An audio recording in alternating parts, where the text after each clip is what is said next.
మంచినీళ్ళు తెస్తావమ్మా? అమ్మా కాస్త మంచినీళ్ళు తెస్తావా?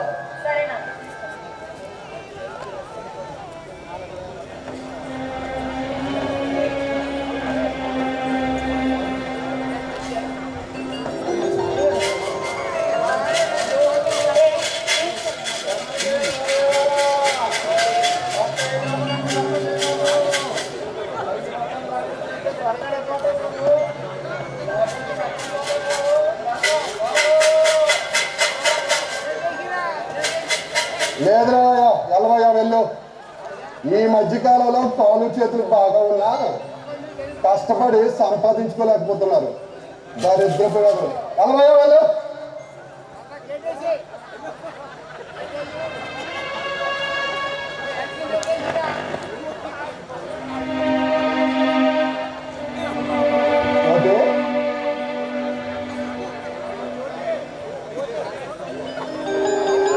జ్యోతి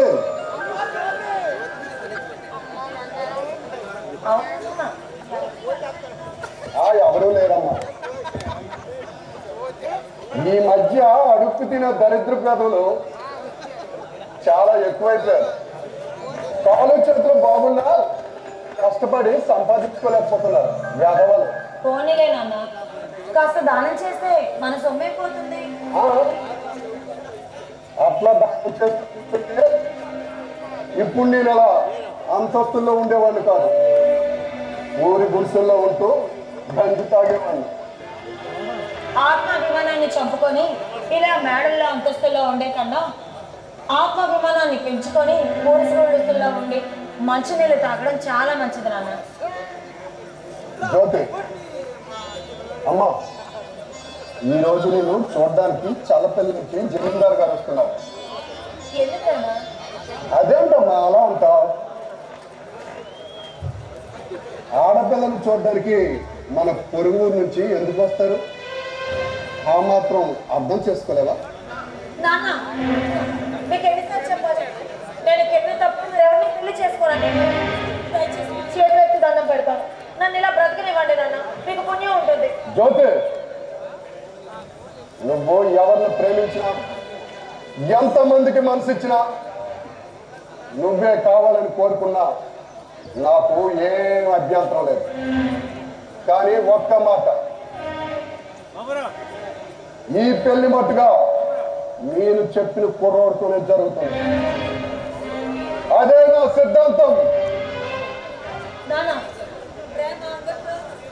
కొనుక్కోవడానికి అమ్ముకోవడానికి వస్తువు కాదు, అవసరం వచ్చినప్పుడల్లా వెలపెట్టి కొనుక్కోవడానికి. అయినా మనిషి వేరు, ప్రేమానురాగ గురించి మీకేం తెలుస్తుంది? అసలు అసలు మీరు మనుషులు కాదు. దాంట్లో కూతురు ఎలా మాట్లాడేదో తెలియని ఒక నెలలో ఒక రాక్షసులు మీరు. అల్లారు ముద్దుగా పెంచాననే గర్వంతో శృతి మించి మాట్లాడుతున్నావు. నాన్న, ఎవరికి ఇచ్చిన మనసులో వేరొకరికి చోటించి నేను పెళ్లి చేసుకోలేను. దయచేసి దయచేసి నాన్న నన్ను అర్థం చేసుకో, ఈ పెళ్లి చేసుకో ప్లీజ్ నాన్న, నన్ను ఆశీర్వదించిన. జ్యోతి, ఆశీర్వదిస్తానమ్మా, ఆశీర్వదిస్తాను. ఎందుకు ఆశీర్వదించు?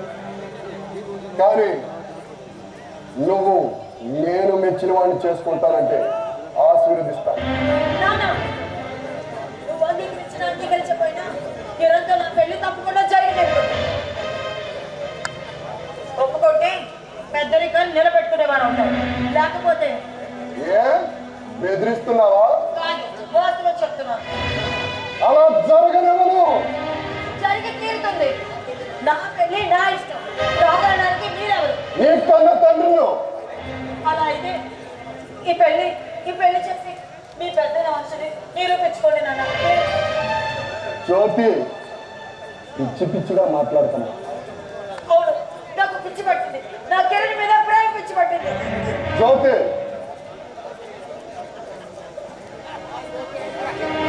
చూడమ్మా, అమ్మా,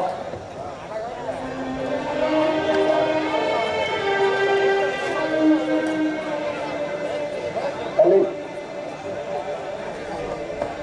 ఆస్తి అంతస్తు ఎవరి కోసం సంపాదించానమ్మా? నీకోసం, నీ సుఖం కోసం. చూడమ్మా, ఎంత కష్టపడ్డా నా కోసం ఒక్క చిన్న త్యాగం చేయలేవా? చూడు, నీ మంచి చెడ్డలు ఆలోచించి చెప్తున్నాను. కిరణ్ని మర్చిపో. నీకు తగిన అందగాన్ని తెచ్చి అంగరంగ వైభవంగా నీ పెళ్లి నీకు జరిపిస్తాను. ఎంత తేలిగ్గా చెప్పావు నాన్న. కిరణ్ని మర్చిపోవాలి. ఒక్కసారి మనసులో ప్రేమ ముద్ర పడిన తర్వాత ఎన్ని అవంతరాలైనా అది చెరిగిపోదు, మర్చిపోదు. అదే నిజమైన ప్రేమ. అవసరమైతే అతని కోసం నా ప్రాణాలను ఇస్తారు, కానీ కిరణ్ మాత్రం మర్చిపోవడం నా జీవితంలో జరగదు. ఇదేనా నీ అంతిమ నిర్ణయం? అవును. అంతవరకు వచ్చావన్నమాట. చూడమ్మా, ఈ ఊర్లో నన్ను ఎదిరించి బ్రతికి బట్ట కట్టేవాడన్నాడు. నిన్ను ప్రేమించిన కిరణ్ గాని శాశ్వతంగా తల మూసేటట్టు చేస్తాను. లేదు, నేను బ్రతికుండగా అలా జరగదు, జరగనివ్వరు. సభ్యత సంస్కారం ఉన్న ఏ ఆడపిల్లైనా నాన్న నేను ఒకరిని ప్రేమించాను, ప్రేమించానండి, లేకుంటే చస్తాను అని సిగ్గు విడిచి అనదు. సభ్యత సంస్కారం అంటే నీకు తెలిస్తే ఒక కూతురుతో ఇలా మాట్లాడేవారు కాదు. జ్యోతి, ఏ నిజం మాట్లాడితే కోపం వస్తుందా నాన్న? చూడమ్మా, అమర ప్రేమికులైన లైలా మజ్ను ప్రేమ వివాహం ఫలించిందా? నా మాట వింటలే. నీ మనసులో వేరే ఆలోచన పెట్టుకో. నాన్న, నీ కూతురు క్షేమం కోరుతాను. దేవుడితో నా పెళ్లి చేర్పించున్నాను. నీ చేతులు నీచిరా, నా కడుపుని చెడ పుట్టావు కదా. విజ్ఞానాన్ని నేర్చుకోమని కాలేజీకి పంపిస్తే నేర్చుకున్నది ప్రేమ అన్నమాట. నీకు నచ్చిన వాడిని పెళ్లి చేసుకుని అంత ఎత్తుకు ఎదిగావన్నమాట. అవును. అమ్మే, ఈ పెళ్లి ఎలా జరుగుతుందో నేను చూస్తాను.